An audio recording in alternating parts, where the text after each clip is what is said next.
오늘 우리가 함께 기다림의 가치라는 제목으로 말씀을 함께 나누기 원해요. 여러분 기다리는 것 좋아하십니까? 네. 제가 1부 예배 때 수민이가 앞에 앉아 있어서 수민 자매한테 물어보니까 강하게 고개를 흔들더라고요. 좋아하진 않더라도, 나는 기다리는 거 그래도 잘 할 수 있습니다 라고 말할 수 있는 분들도 있고, 저는 기다리는 거 정말 못해요. 막 좀이 쑤셔가지고 못합니다 라는 분들도 있겠죠. 사실 오늘날 우리가 굉장히 빠른 시대를 살아가죠. 우리가 얼마 전까지만 해도 LT 시대라고 불렀는데 요새는 LT라는 말을 사용하지 않아요. 뭘 쓰죠? 5G. 5G도 이제 곧 사용하지 않지 않을까. 또 뭔가 새로운 용어가 등장하고 더 빠른 시대를 자랑하겠죠. 그리고 여러분 실제로 여러분 스스로가 내가 정말 빠른 시대를 살아가고 있구나 하는 것을 언제 느끼십니까? 여러 가지 상황들이 있겠지만 특별히 택배 받을 때 느끼지 않으세요? 택배 받을 때? 여러분이 만약 어떤 물건을 온라인으로 구입을 했는데 그 배송해 주는 그 업체에서 문자로 배송이 한 3일 정도 걸립니다 라는 문자를 받으면 여러분은 어떠세요? 와 빠르다 이러세요? 아니죠. 요새는 여기는 배송이 좀 느리네. 3일도 느려요. 그렇죠? 실제로 요즘은 오늘 주문해서 내일 받아볼 수 있는 이게 점점 당연한 시대가 되어가요. 그리고 새벽 배송도 있잖아요. 밤에 주문했는데 새벽에 도착, 몇 시간 후에 도착해 있는. 저도 새벽기도 가려고 이렇게 문을 탁 열면 뭔가 틱 걸려요. 밤에 아내가 주문한 거죠. 그런 것들을 우리가 경험하는 시대를 살게 돼요. 이처럼 오늘날 우리 대한민국이라는 나라, 정말 빠름과 스피드가 장점인 나라가 아닐까 생각을 합니다. 그리고 이 빠름과 스피드가 새벽 배송처럼 우리에게 유익하기도 하고 편리하기도 하지만 또 다른 측면에서는 이 같은 빠름의 시대가 우리에게 주는 어려움도 분명히 있어요. 이런 빠름에 우리가 익숙해져 가다 보니까 점점 참지 못하는 거죠. 조급해하기 시작합니다. 느린 것을 잘 참지 못해요. 우리 문화를 빨리빨리 문화라고 예전부터 불러왔는데 외국인들이 우리나라 말을 배우면서 빨리빨리라는 말을 가장 먼저 배우는 것 중에 하나라고 하잖아요. 빨리빨리 하면서. 그렇죠? 그리고 외국인들이 우리 한국인들을 괴롭힐 수 있는 방법이 하나 있대요. 뭐냐면 함께 엘리베이터에 타서 닫힌 버튼을 누르지 못하게 하는 거예요. 그러면 우리는 저걸 누르고 싶어가지고 저도 어제 엘리베이터를 탈 일이 있었는데 그 몇 초를 기다리지 못하고 그냥 닫힌 버튼을 그냥 바로바로 누르는 거죠. 안 눌린 것 같아서 한 번, 두 번 연속해서 누르고. 그래서 보면 닫힌 버튼이 제일 많이 달아져 있잖아요. 우리가 잘 기다리지 못하는 그 조급한 성격이 이 엘리베이터 안에서도 잘 드러나고 있는 것 같아요. 느림과 기다림이 미덕이라기보다는 악덕인 시대를 살아가지 않나 생각을 합니다. 그런데 더 큰 문제는 이러한 환경과 상황들이 우리의 신앙에도 영향을 미친다는 거예요. 여러분의 신앙에도 영향을 미쳐요. 우리의 신앙이 인내와 끈기, 기다림의 신앙이 아니라 조급함의 신앙이 되어 가는 거죠. 오늘 드린 새벽 기도, 오늘 드린 이 기도가 마치 새벽 배송처럼 내일이면 이루어지길 원하는 거예요. 우리가 하고 있는 사역들이 빨리 가시적인 열매로 드러나고 열매 맺기를 원하죠. 그리고 새벽 기도까지 참석하면서 열심히 올려드린 그 기도의 제목들이 자꾸만 더디어지거나 오히려 기도의 제목이 늘어만 가면 우리는 안절부절하지 못하는 거예요. 이처럼 우리의 생활 패턴과 우리의 영성까지도 점점 더 조급해지는 것이 아닌가 생각을 해봅니다. 우리 하나님을 마치 새벽 배송 택배 기사와 같기를 바라는 것 같아요. 빨리 해주세요. 빨리 배송해 주세요. 이런 상황 가운데 기다림이라고 하는 것이 가치 있는 일이라고 생각하세요? 정말 우리가 뭔가 인내하며 기다리는 일들이 이 시대 가운데 가치 있다라고 말할 수 있을까요? 우리가 빠름의 시대를 살아가잖아요.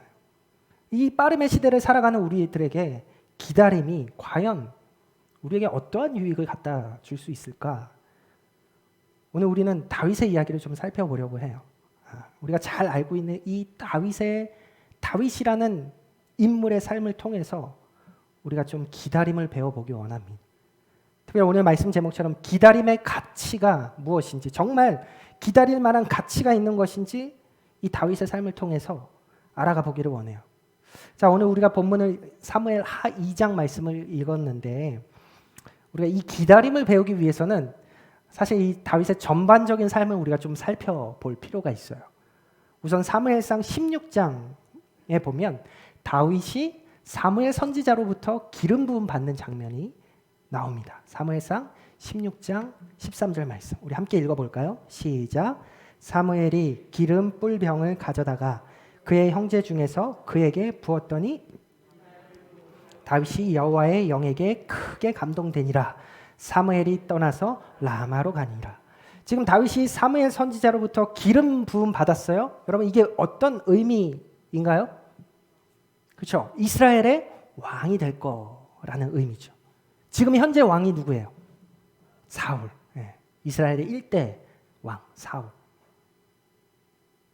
그런데 이 사울 왕이 어떤 왕이었습니까? 시간이 지날수록 교만해지기 시작해요. 그리고 하나님께도 순종하지 않게 돼요. 결국 하나님은 차기 왕으로 다윗을 선택하신 거예요. 그래서 사무엘을 통해서 다윗에게 지금 기름 붓게 하시는 거죠. 그런데 다윗이 기름 부음을 받고 바로 왕이 되나요? 그렇지 않잖아요. 기름 부음 받은 이 사무엘상 16장 말씀, 또 오늘 우리가 본문으로 읽은 사무엘 하 2장 말씀, 사무엘 하 2장이 되도록 아직 다윗은 왕이 되지 못했어요. 여러 장이 지났거든요. 왕이 되지 못하고 있어요. 오히려 그 사이 시간 동안 다윗은 어떤 삶을 삽니까? 거의 대부분을 비참한 도망자의 삶으로 살잖아요. 왜 그래요? 사울 왕이 다윗을 죽이려고 했기 때문이죠. 하나님의 영이 떠나가 버린 그 사울 왕에게 이 다윗은 눈엣 가시예요. 그래서 계속 그를 시기하고 질투하고 결국에는 죽여야 할 원수 같은 사람이 되어버린 것이죠. 그래서 계속 사울은 뒤쫓기 시작하고 다윗은 끊임없이 도망가고. 다윗이 어떠한 일들을 겪습니까?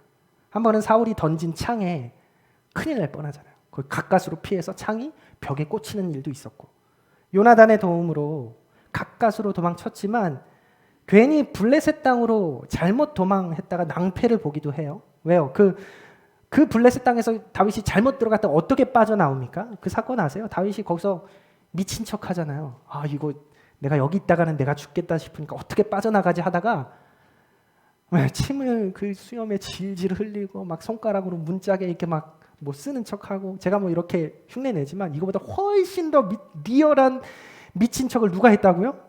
다윗이. 상상이 되세요? 다윗이 그랬어요. 겨우겨우 그 블레셋 땅에서 빠져나옵니다. 그래서 그는 아둘람 굴로 들어가요. 아둘람이라는 굴로 들어가요. 거기서 홀로 외로이 있어요. 그렇게 외롭게 홀로 있던 다윗에게 하나님께서, 아둘람 굴에 있던 다윗에게 하나님께서 여러 사람들을 붙여주세요. 어떤 사람들이 다윗에게로 왔을까요? 사무엘상 22장 2절 말씀 읽어봅시다. 시작.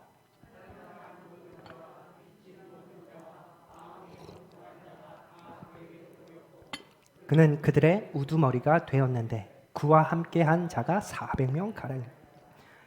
비류들이 모이는 거죠. 비류들이 이 다윗에게로 다 모여서 환난당한 자, 빚진 자, 마음이 원통한 자, 이런저런 상처를 안고 살아가던 사람들이 다윗에게로 다 모였어요. 그리고 다윗을 따르기 시작해요. 그 수가 400명이나 됐대요. 나중 가서는 그 수가 더 늘어가거든요. 600명 이렇게 되거든요. 그래도 꽤 큰 공동체가 지금 다윗에게 형성된 거예요. 그렇지만 도망자의 생활은 여전해요. 함께 도망 다니는 거죠. 광야로 몸을 숨기고 산속에 몸을 숨기도 하면서 끊임없는 쫓고 쫓기는 추격전이 계속돼요. 한날은 동굴에 숨었죠. 다윗이 동굴에 숨었다가 거기로 누가 들어와요? 사울이 용변을 보기 위해서. 용변을 보기 위해서 혼자 들어오는 거예요. 뭐 누가 같이 들어오지 않겠죠. 동굴이니까. 근데 그 동굴 안에 다윗과 용사들이 숨어 있었던 거예요. 사울은 모르고.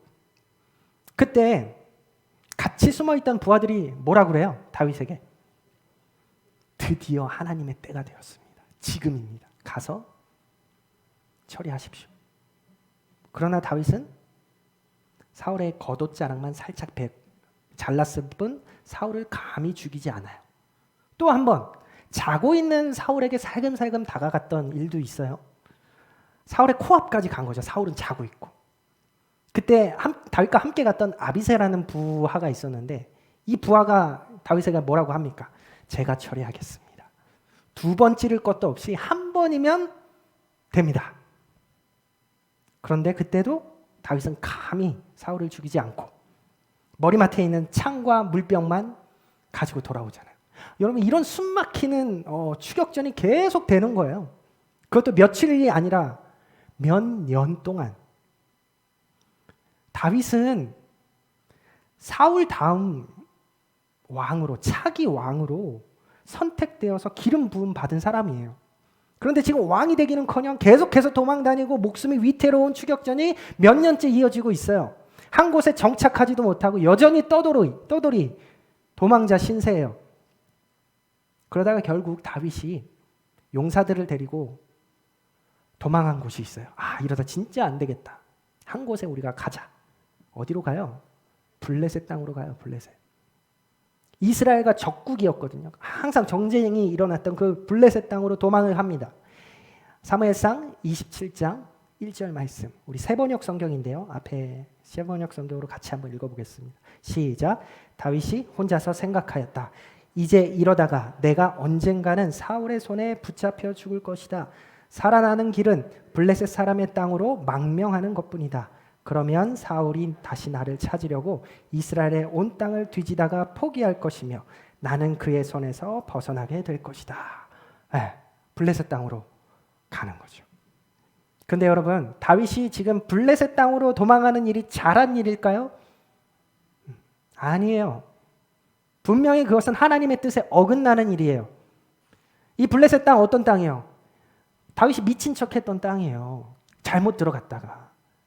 이전에 다윗이 한번 사울이 피해서 들어갔다가 겨우겨우 빠져나온 것이 이 블레셋 땅이라고요. 그런데 다시 그 땅으로 가려는 거예요. 다윗이 지금 또 바보 같은 결정을 하고 있어요. 긴급한 상황에 쫓겨서.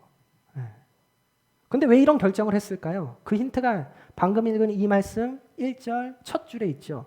뭐래요? 다윗이 혼자서 생각하였다. 긴급한 상황에 쫓겨서 하나님께 묻지도 않고 기도하지도 않고 어떡하지 하다가 그래 블레셋 땅으로 가자.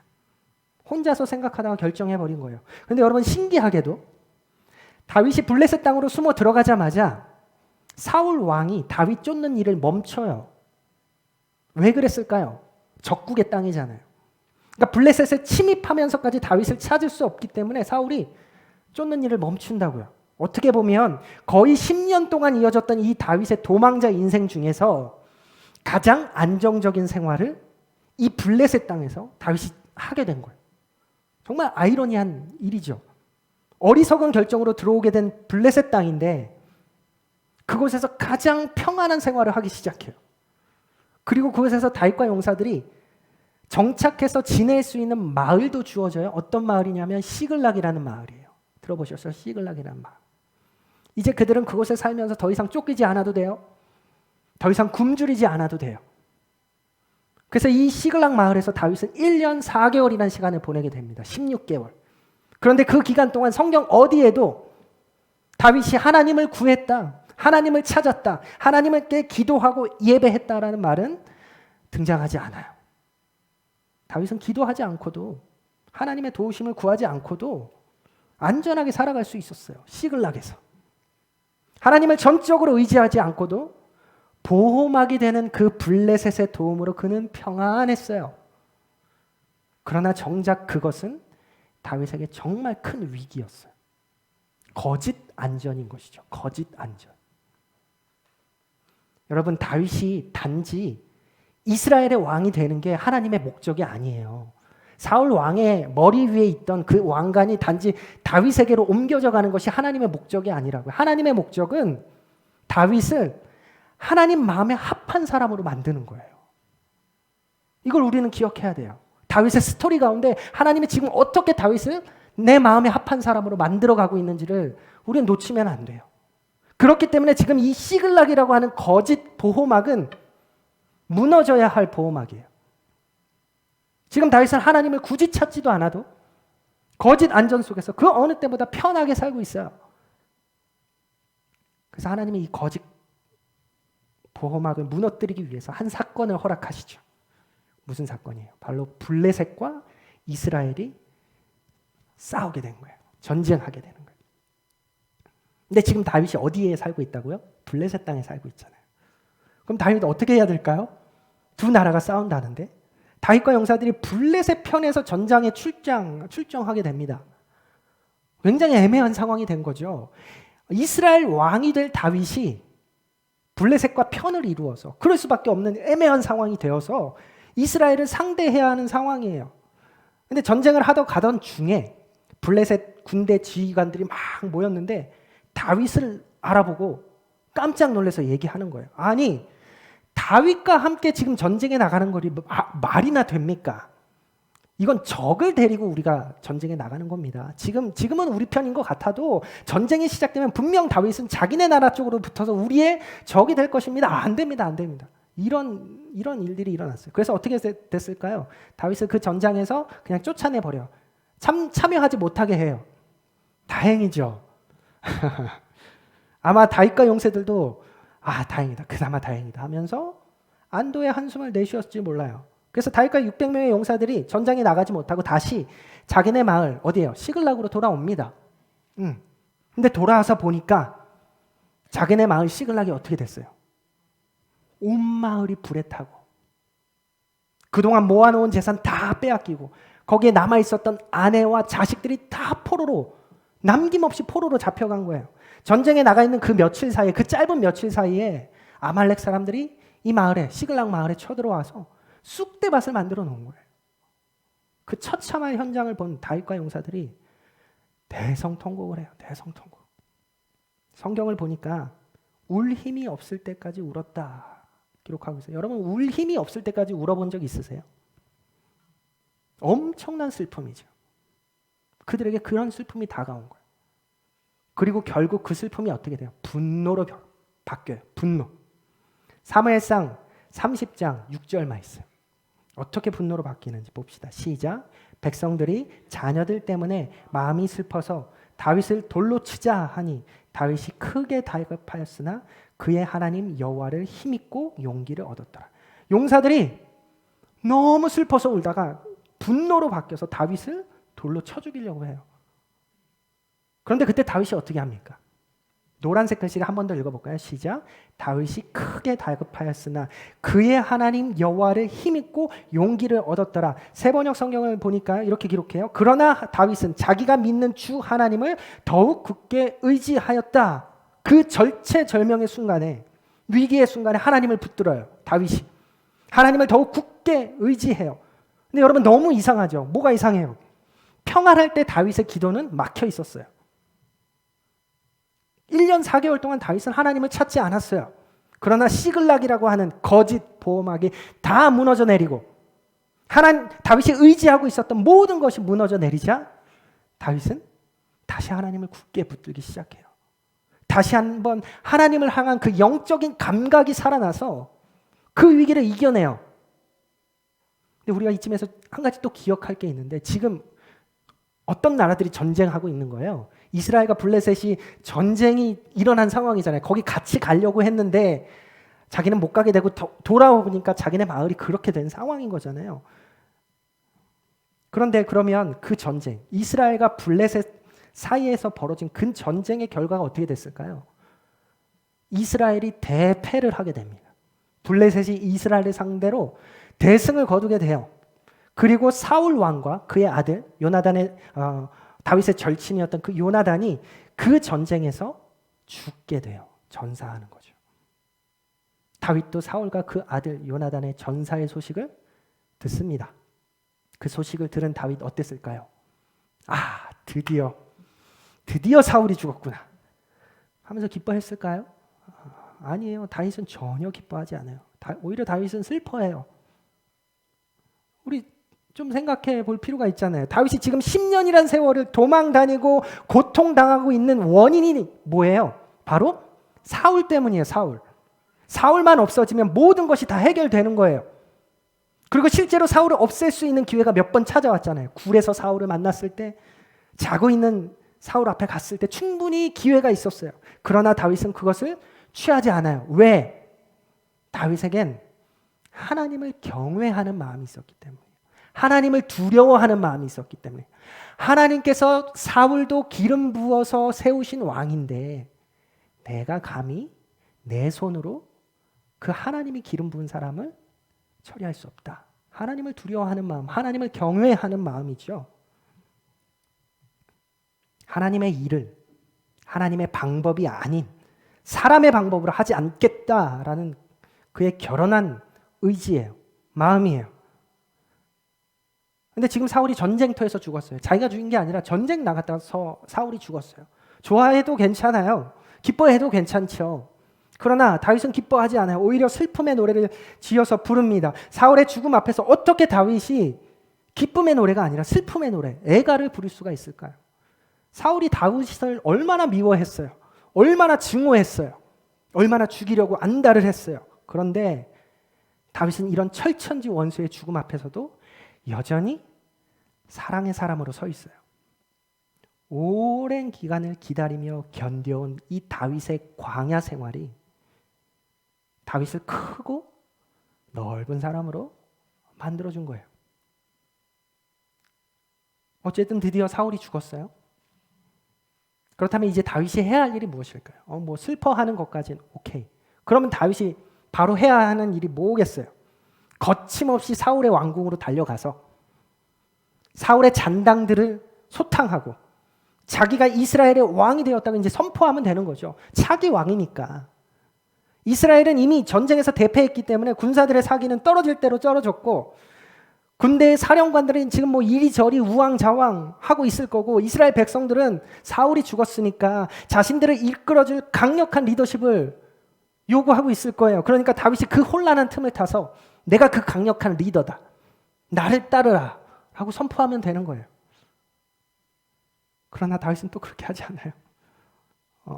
사실 그동안의 다윗의 내용을 성경을 보면 그는 어쩔 때는 굉장히 조급하기도 하고요. 때로는 불같은 성격을 가진 사람이에요. 그러나 지금 다윗은 조급하게 행동하지 않아요.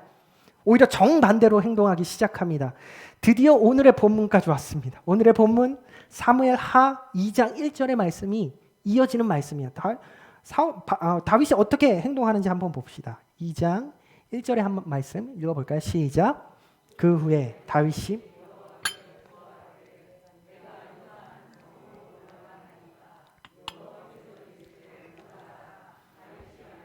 어디로 가리까? 이르시되 헤브론으로 갈진. 다윗은 지금 하나님께 기도하면서 물어보고 있는 거예요. 뭐라고 묻습니까? 제가 지금 유다로 올라갈까요? 여러분 사실 지금 이럴 시간이 없어요. 지금 이런 상황에는 타이밍이 생명이잖아요. 빠르게 말을 달려가지고 다른 사람들이 이 상황을 수습하지 못하는 사이에 빨리 들이닥쳐야 정권 교체가 이루어지는 거라고요. 그러나 다윗은 지금 자신이 계획하고 뭔가 하려고 하는 게 아니라 먼저 하나님 앞에 나아가죠. 타이밍이 중요한 이때에. 그리고 자기가 유다로 나가야 되는지 물어요. 또한 유다로 나아가야 한다면 어느 성읍으로 가야 됩니까? 묻는 것이죠. 다윗이라고 왜 당장 전술적으로 움직이고 싶은 마음이 없었겠어요? 20대의 불타는 청춘을 거친 광야에서 도망자로 보낸 다 그 시간을 써버린 다윗이잖아요. 이제 사울도 죽었으니 누가 이 다윗을 막을 수 있어요? 그러나 그 다윗은 기도하고 하나님께 묻는 거예요. 유다로 올라갈까요? 올라가면 유다 어느 성으로 올라갈까요? 하나님이 뭐라고 대답하십니까? 헤브론으로 가라. 헤브론. 여러분 하나님께서 헤브론으로 가라고 하셨을 때 다윗은 헤브론이요? 하고 좀 의아했을 거예요. 왜냐하면 헤브론은 사울 왕의 왕궁이 있는 곳이 아니에요. 지금 헤브론으로 가는 것은요. 전술적으로 아무런 도움이 되지 않아요. 그러나 기도하는 다윗은 그 하나님의 말씀에 순종합니다. 3절의 말씀 우리 한 번 더 읽어봅시다. 시작. 또 자기와 함께한 추종자들과 그들의 가족들을 다윗이 다 데리고 올라가서 헤브론 각 성읍에 살게 하니라. 여러분 헤브론에는 아무것도 없어요. 다윗이 정치적인 입지를 구축할 수 있는 게 아무것도 헤브론에는 없다고요. 그러나 다윗은 그곳으로 들어갑니다. 그리고 거기서 살아요. 성질 급한 사람은 이런 때 이제 못 견디는 거죠. 머리를 쥐어뜯고 막 하나님께 따지기 시작하는 거. 아니 하나님, 지금 하나님께 사태를 잘 파악하시지 못한 모양인데요. 지금 상황에서는 저를 좀 더 전술적으로 움직여 주셔야 돼요. 그래야 제가 왕이 될 수. 저 차기 왕으로 하나님께서 기름 부어 주셨잖아요. 지금이야말로 최적의 타이밍인데 하나님이 왜 이걸 모르시죠? 그러나 다윗은 수년 동안의 그 광야의 세월을 통해서 그 광야 생활을 통해서 하나님의 일을, 하나님이 하시는 그 일을 감히 사람의 방법으로 할 수 없다라는 것을 이미 온 몸으로 터득한 상태예요. 사울이 이 땅에서 사라져야 다윗이 왕이 되는 게 아니라 하나님의 때가 차면, 하나님께서 원하시면 결국 하나님이 그 일을 하실 것이라는 것을 이 다윗은 알았기 때문에 그는 계속해서 하나님의 때와 하나님의 방법을 기다리기로 선택하는 거죠. 이것이 오늘 다윗이 우리에게 보여주는 기다림의 가치예요. 여러분, 다윗이라고 왜 이 상황을 빨리 벗어나고 싶은 생각이 없겠어요. 그러나 다윗은 하나님이 말씀하신 대로 헤브론으로 들어가서 또 마냥 하나님을 기다리기 시작해요. 하나님의 때와 하나님의 방법을 기다리기 시작해요. 그리고 이어지는 4절의 말씀 읽어보겠습니다. 시작. 유다 사람들이 와서 거기서 다윗에게 기름을 부어 유다 족속의 왕으로 삼았더라. 다윗이 헤브론에 살고 있는데 유다 사람들이 찾아왔어요. 그리고 유다 사람들이 다윗에게 기름을 붓고 다윗을 유다 지파의 왕으로 세웠어요. 다윗이 왕이 되었어요. 이제 다윗의 기다림도 끝이 보이시나요? 아니에요. 하나님께서 다윗에게 약속하실 때 분명 이스라엘의 왕이 되게 하겠다 약속하셨어요. 무슨 얘기예요? 단지 한 지파, 어느 한 지파의 왕이 되게 하겠다 하시지 않았어요. 여러분, 이스라엘에 몇 개의 지파가 있죠? 12지파가 있잖아요. 지금 다윗이 왕이 된 이 유다 지파가 그 12지파 중에서 가장 큰 영토를 가지고 있는 지파이기는 했지만 하나님의 약속은 한 지파의 왕이 되는 게 아니에요. 모든 12지파의 온 이스라엘의 왕이 되는 것이라고요. 그렇다면 지금 나머지 11지파 어떻게 됐을까요? 사울은 죽었잖아요. 다윗이 전술적으로 서두르지 않고 하나님 앞에 기도하고 있을 때 북쪽에 있는 이스라엘 11지파는 이스보셋이라고 하는 사울의 아들을 왕으로 세웠어요. 온 이스라엘을 다스릴 것이라고 하는 이 하나님의 약속은 아직 완성되지 않았어요. 여전히 진행 중이에요. 여러분, 이 상태로 또 몇 년의 세월이 흐르게 될까요? 7년 반이라는 시간이 흘러요. 사울이 죽으면 모든 것이 해결될 것이라고 생각했을지 몰라요. 그러나 또 다른 기다림이 시작되는 거죠. 1, 2년도 아니고 7년 반. 아주 지겹게 기다리는 거예요. 그리고 그 기나긴 기다림 끝에 드디어 사무엘하 5장에 가서야 다윗은 온 이스라엘의 왕이 됩니다. 그 감격스러운 장을 한번 읽어볼까요? 5장 3절 말씀. 시작. 이에 이스라엘 모든 장로가 헤브론에 이르러 왕에게 나아오매 다윗 왕이 헤브론에서 여호와 앞에 그들과 언약을 맺으며 그들이 다윗에게 기름을 부어 이스라엘의 왕으로 삼으니라. 아멘. 다윗이 사무엘 선지자에게 처음 기름 부음 받았던 때가 언제였어요? 사무엘상 16장. 그런데 지금 온 이스라엘의 왕이 된 것은 언제예요? 사무엘하 5장. 20년이 가까운 기다림이에요. 기다린다는 것 쉬운 일 아니죠. 정말 고통스러운 일이에요. 때로는. 그런데 그 기다림의 기간이 다윗에게는 20년이었어요. 그냥 20년도 아니었잖아요. 우리가 짧게 살펴봤지만 평탄한 20년이 절대로 아니에요. 험난했던 그 과정을 우리가 짧게나마 살펴보면서 우리는 기다림의 가치를 생각해 보아야 해요. 20년을 인내하며 순종하며 기다린 그 다윗이 우리에게 주는 영적인 교훈이 있는 것이죠. 저는 그것을 기다림의 가치다라고 말하고 싶어요. 간단하게 세 가지의 기다림의 가치를 나누고 오늘 말씀을 마치려고 해요. 첫 번째는 다윗을 통해서 배우게 되는 기다림의 가치는 무엇이냐? 광야는 뭐가 아니다? 저주가 아니에요. 어떤 기다림이 여러분 앞에 한없이 길어질 때 우리는 어떤 느낌을 받아요? 외롭고 나 혼자 홀로 남겨진 것 같고 광야에 서 있는 듯한 느낌을 받아요. 광야에 홀로 남겨져 있는 것 같고 아무런 도움도 없고 끝을 알 수 없는 광야와 같은 거죠. 광야가 뜨겁고 거친 곳임에는 틀림없어요. 그러나 여러분, 광야는 저주가 아니에요. 다윗도 광야에 서 있었어요. 그것도 수년 동안. 그러나 다윗에게 있어서 광야는 하나님께 합당한 사람으로 빚어지고 만들어지는 학교와 같은 곳이었어요. 하나님이 허락하신 이 특별 광야 학교에서 다윗은 넘어지기도 했죠. 때로는 어리석은 선택을 하기도 했어요. 그러나 다윗은 결국 하나님의 사람으로 온 이스라엘을 다스리기에 합당한 왕으로 성숙합니다. 우리 욥을 잠깐 생각해 볼까요? 우리가 너무 잘 아는 욥. 어느 날 욥에게 이해하기 어려운 고난이 한꺼번에 쏟아져 오잖아요. 신실하게 살던 욥인데 거칠고 거친 광야의 길을 걷기 시작합니다. 그 광야의 길을 걸어가면서 욥이 뭐라고 고백하시는지 아세요? 욥기 23장 8, 9절 말씀인데 제가 읽어볼게요. 그런데 내가 앞으로 가도 그가 아니 계시고 뒤로 가도 보이지 아니하시며 그가 왼쪽에서 일하시나 내가 만날 수 없고 그가 오른쪽으로 돌이키시나 배울 수가 없구나. 이게 욥의 상황이라고요. 앞으로 가도 뒤로 가도 왼쪽 오른쪽 하나님을 만날 수가 없어요. 그 어느 곳에도 하나님이 부재하신 것만 같은 그러한 광야를 욥이 걸어가고 있어요. 그런데 욥은 이 광야의 길을 저주라고 생각하지 않아요. 바로 이어지는 10절의 말씀. 우리가 너무 잘 아는 말씀이죠. 우리 같이 한번 읽어볼까요? 시작. 그러나 내가 가는 길을 그가 아시나니 그가 나를 단련하신 후에는 내가 순금같이 되어 나오리라.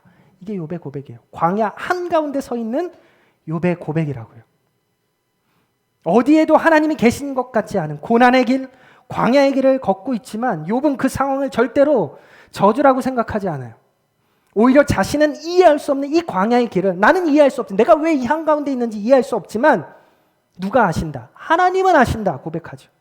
그리고 그 광야의 길을 걷고 난 후에는 순금같이 단련될 것을 확신하면서 그 길을 뚜벅뚜벅 걷고 있는 거예요. 언제 끝날지 모르는 그 광야의 길을 욥 또한 기다리며 묵묵히 걸어가시는 거죠. 여러분 혹시 지금 광야에 서 계십니까? 어떤 기다림이 여러분을 지금 광야 한가운데로 내몰고 있습니까? 때론 그 기다림이 길어질지라도 우리도 우리 앞에 놓인 그 광야를 두려워하지 말아야 돼요. 또한 거부하지도 말아야 돼요. 오히려 그 광야를 통해서 배울 수 있는 모든 것을 내가 배우겠습니다 하고 기도하셔야 돼요. 우리가 만나게 되는 여러 가지 상황적인 광야들, 그것이 결국에는 저주가 아니라 하나님께서 우리에게 주신 선물이라는 것을 여러분들 확신할 수 있기를 바라요. 그것이 다윗을 통해서 배우는 기다림의 가치예요. 두 번째 다윗을 통해서 배우는 기다림의 가치는 이것입니다. 우리 함께 노란 글씨 함께 읽어볼까요? 시작. 하나님의 일은 끝까지 하나님의 방법으로 이루어가는 것이다. 우리가 다윗을 통해서 이렇게 하는 것을 보았잖아요. 다윗은 기름 부음 받은 사람이에요. 사무엘상 16장에서 왕이 될 사람으로 하나님께서 선택하시고 약속된 사람이 다윗이에요. 그런데 도대체 그 일은 언제 이루어지는 거예요? 얼마를 더 기다려야 돼요? 언제까지 도망 다녀야 되고 언제까지 숨어서 지내야 돼요? 다윗에게 기회가 없었던 거 아니에요. 동굴 속에 있었던 사울을 단칼에 죽여버리는 거 다윗 할 수 있었어요. 자고 있던 사울을 쥐도 새도 모르게 암살해버리는 것 다윗 할 수 있었죠. 그리고 헤브론으로 올라갈 게 아니라 헤롯 왕궁으로 가서 재빠른 정권 교체를 이루는 것도 다윗 할 수 있었죠. 또 11지파의 왕이 되었던 그 이스보셋을 무력으로 지금 사기가 충만한 자신들 용사들을 데리고 무력으로 처단해버리는 일도 다윗은 할 수 있었어요. 더욱이 다윗 옆에 있던 부하들은 하나님이 주신 기회입니다 하면서 다윗을 부추기는 상황이잖아요. 그러나 그는 그 일을 하지 않아요. 왜요? 그것은 분명 하나님의 방법이 아니었고 하나님의 때도 아니었기 때문에. 그리고 그는 끈질기게 기다리고 기다립니다. 하나님의 일은 인간의 방법이 아니라 하나님의 방법으로 이루어 가야 하기 때문이에요. 앞길은 보이지 않지만 하나님, 내가 이것을 선택하지 않겠습니다 하는 거죠. 그렇기 때문에 다윗은 자신에게 다가온 그 결정적인 선택의 순간순간마다 결국 사람의 방법이 아니라 하나님의 방법을 선택하는 것이죠. 여러분, 신약에서 사도 바울이 갈라디아 교인들에게 훈계했던 그 훈계를 우리는 귀담아 들어야 돼요. 갈라디아서 3장 3절에 성령으로 시작했다가 이제는 육체로 마치겠느냐. 성령으로 시작한 하나님의 일은 끝까지 하나님의 방법으로 이루어 가야 하는 거예요. 육체로 맞춰서는 안 돼요. 또한 겟세마네 동산에서 기도하시던 예수님의 기도 너무 잘 알죠? 그 기도를 우리는 귀담아 들어야 돼요. 마태복음 26장 39절에 내 아버지여, 할만하시거든 이 잔을 내게서 지나가게 하여 주옵소서. 그러나 나의 원대로 마옵시고 아버지의 원대로 하옵소서 하시고, 하나님의 뜻이 하나님의 방법으로 이루어지길 인내하며 기다려야 하는 것이죠. 예수님께서도 자신의 뜻을 내려놓고 하나님의 뜻, 하나님의 방법이 이루어지길 기도하고 계세요. 연약한 우리는 기다림이 길어지면 길어질수록 안절부절 못하죠. 좀 있으시죠? 왠지 내가 해야 될 것 같고, 세상의 방법과 편법을 동원해야 될 것 같고, 나만 미련하게 사는 것 같고, 나만 어리석어 보이는 것 같아요. 그러나 그럼에도 우리는 기다려야 돼요. 여러분, 기다린다는 것은 하나님의 타이밍을 신뢰한다는 거예요. 여러분, 하나님 신뢰하시잖아요. 그러면 하나님의 때와 하나님의 방법, 하나님의 그 타이밍까지도 우리가 신뢰하는 것이 하나님을 신뢰하는 거예요. 또한 기다림은 하나님의 길을 걸어가는 사람이 선택해야 하는 바른 신앙의 길이에요. 성령의 일을 육체로 마치지 않도록 여러분 주의하시길 바랍니다. 하나님께서 시작하신 하나님의 일은, 여러분에게 주신 그 하나님의 약속은 하나님의 방법으로 이루어 가야 하는 거예요. 이것이 다윗을 통해서 배우게 되는 기다림의 가치예요. 마지막 세 번째, 다윗을 통해 배우는 기다림의 가치. 우리 한번 같이 읽어봅시다. 시작. 하나님의 약속은 완성품이 아니라 진행형으로 다가온다. 이게 무슨 말일까요? 다윗에게 하나님께서 약속을 주셨어요. 어떤 약속을 주셨어요? 왕이 될 거라는 약속. 그런데 그 약속은 완성품으로 다가오지 않아요. 그 약속은 다윗의 삶 속에서 점점 자라나기 시작하고요, 조금씩 진행되어져 가는 진행형으로 다가왔어요. 우리가 다윗의 삶을 보면서 그것을 확인했잖아요. 다윗이 왕이 될 것이라는 그 기름 부음의 약속은 사무엘상 16장 13절에 사무엘이 기름 뿔병을 가져다가 그의 형제 중에서 그에게 부었더니 이때 기름을 부음을 받았어요. 이때 다윗의 나이가 몇 살이었는지 아세요? 10대 후반이에요. 처음 기름 부음을 받았을 때. 지금의 고등학생 정도 나이죠. 그러나 이 기름 부음의 약속은 바로 이루어지지 않아요. 다윗이 실제 이스라엘 12지파의 왕이 된 것, 사무엘하 5장 3절이었어요. 그들이 다윗에게 기름을 부어 이스라엘 왕으로 삼으니라. 이때 다윗의 나이는 37살. 10대 후반에 기름 부음 받고 온 이스라엘의 왕이 되기까지 20여 년의 시간이 필요했어요. 다윗은 자신의 삶에서 점점 자라나고 진행되어지는 그 하나님의 약속, 왕이 될 거라는 그 하나님의 약속, 완성되어져 가는 그 하나님의 약속을 보면서 신실하게 기다린 거예요. 이것이 다윗에게 우리에게 보여주는 마지막 세 번째 기다림의 가치인 것이죠. 하나님의 약속은 완성품이 아니라 진행형으로 다가오고 있어요. 우리 삶 가운데도 마찬가지예요. 우리 앞에 놓여있는 여러 가지 광야, 그 광야를 통해서도 하나님께서 우리에게 허락하신 그 약속을 지금도 뭐 하세요? 이루어 가신다. 이루어 가고 계세요. 진행해 가고 계세요. 우리는 그 신실하신 하나님을 신뢰하고 기다리면서 그 광야의 길을 때론 너무 힘들고 외로워도 걸어가야 되는 거죠. 여러분, 결국 하나님께서 이 다윗을 향해서 어떤 평가를 하십니까? 우리가 잘 알고 있는 내 마음에 합한 사람이다. 누가요? 다윗이. 하나님께서 다윗을 향해서 이런 평가를 내리시거든요. 근데 이것은 단번에 주어진 평가가 아니에요. 아무 수고 없이 얻어낸 타이틀이 아니라고요. 다윗은 하나님의 마음에 합한 사람이 되기 위해서 20년 가까운 광야의 길을 걸었어요. 그 광야의 길에서 다윗은 광야가 절대로 저주가 아님을 깨달았어요.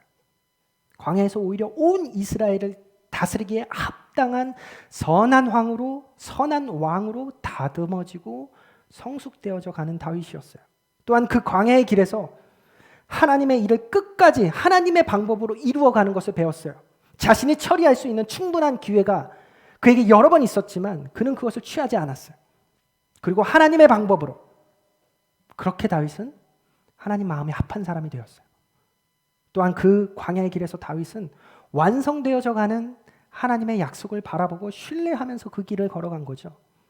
10대 후반에 약속하신 그 기름 부음이 길고 거친 광야를 지나서야 완성이 됩니다. 수도 없는 고비와 넘어짐이 있었지만 다윗은 그 약속이 완성될 것을 신뢰했어요. 하나님의 마음에 합한 사람, 그래서 하나님 마음에 합한 왕이 이 다윗이 될 수 있었던 것입니다. 여러분, 우리 앞에도 언제든지 여러분 삶에도 저의 삶에도 마찬가지고 언제든지 상황적인 광야가 다가오게 될 것이에요. 어쩌면 지금 그 외롭고 힘든 광야의 길을 걷고 있는 분들이 이 자리에 있을 수도 있어요. 저는 알 수 없지만 더욱이 우리는 조급한 시대를 살아가잖아요. 참고 기다리는 것이 미덕이라고 여기지 않아요. 무엇이든지 빨리 결과가 나타나야 되고 신속하게 처리되어야 해요. 이런 시대 가운데 우리의 신앙마저 조급해져 가요. 오래 참고 기다리기가 힘들어요. 그런데 여러분, 이런 때일수록, 여러분이 광야 한가운데 있을 때일수록 우리는 오늘 다윗이 보여줬던 기다림의 가치를 잘 기억할 수 있어야 돼요. 기다림의 과정 속에서 우리는 광야와 같은 시간을 경험하기도 하겠지만 결국 그 광야는 고통과 저주가 아닌 여러분을 하나님의 사람으로, 하나님 마음에 합한 사람으로 성숙시켜 놓을 거예요. 내가 어떻게 해보려는 것이 아니라 점차 완성되어져 가는 그 하나님의 약속을 신뢰하며 기다릴 때 그 광야의 시간은 하나님이 주신 선물의 시간이 될 거예요. 다윗에게 그랬던 것처럼 특별 광야 학교가 될 거예요. 기다림의 가치를 온전히 누리는 저와 여러분이 되기를 소망합니다. 우리 이 시간에 잠시 결단하면서 기도하기 원합니다.